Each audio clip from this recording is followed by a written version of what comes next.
Monique était en train de bosser pour une fois. Jeu d'acteur. Monique, qu'est-ce que vous faites? Vous balayez le studio, donc.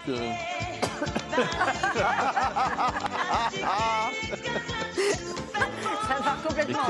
Mais oui, le studio, mais non, le studio est tout propre. Et moi, je m'exerce à nettoyer parce que demain, c'est la journée mondiale du nettoyage de la planète. Et vous voyez ce balai qui n'a l'air de rien, mais de rien. Eh ben, Il est beau quand même. Eh ben oui, mais il est le commencement de tout. Si on commençait à balayer oui, déjà. mais si chacun balayait devant sa porte, la planète, mais elle serait heureuse, la Absolument. planète. Dites-moi, il y avait des balais dans l'Antiquité? Oh, mais de toute manière, je ne veux même pas savoir ce qu'il y avait dans l'Antiquité.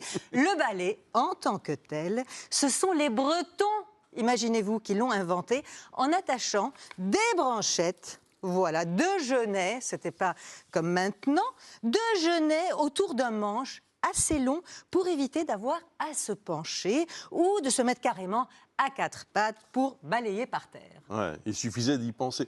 L'expression bête comme un manche à balai, c'est assez injuste finalement. Non mais elle est scandaleuse cette expression.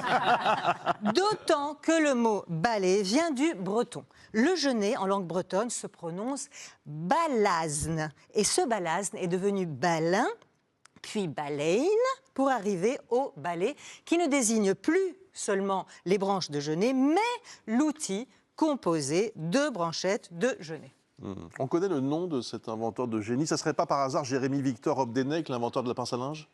C'est beaucoup plus ancien, Quelle mon culture. Bruce. Vous êtes On effrayant. situe Quelle erreur. l'apparition du balai aux environs du XIIIe siècle. Et c'est donc sous le nom de balai que l'objet tellement pratique s'est répandu dans toute la France. Chaque région fabriquait son propre balai avec des branchettes de son cru. Oui, car tout le monde n'a pas la chance d'avoir des genêts près de chez soi. C'est vrai. Et donc, on a remplacé le genêt par de la paille, des sarments de vigne, des branchettes de bouleau d'olivier. Ah, si les Marseillais savaient ce qu'ils doivent à la Bretagne en balayant devant leurs portes. Ils en seraient ravis, Mais j'en oui. suis absolument certain. C'est donc à partir du XIIIe siècle qu'on a commencé à nettoyer la planète, Mais en quelque oui, sorte. et sans même le savoir, c'est ça qui est beau. En 1945, il y avait en France plus de 1000 fabricants de balais. Des balettiers, on les appelait. Certaines usines fabriquaient près de 2000 balais par jour. Pensez que la ville de Paris, à elle seule, commandait chaque année 300 000 balais. Et la bonne blague disait qu'un balayeur usait un balai par jour, moins à balayer qu'à s'appuyer dessus. Et l'arrivée de l'aspirateur a tout balayé, si je peux me Ben permettre. oui, hélas. Il reste combien de balettiers en France aujourd'hui? 3. Trois. Eh ben, le premier, il s'appelle Jean-Marc Coulon. Il est à Grisol, dans le Tarn-et-Garonne. C'est une institution, Jean-Marc Coulon. Et Grisol, qui est la capitale du ballet en paille de sorgho, comme celui-ci.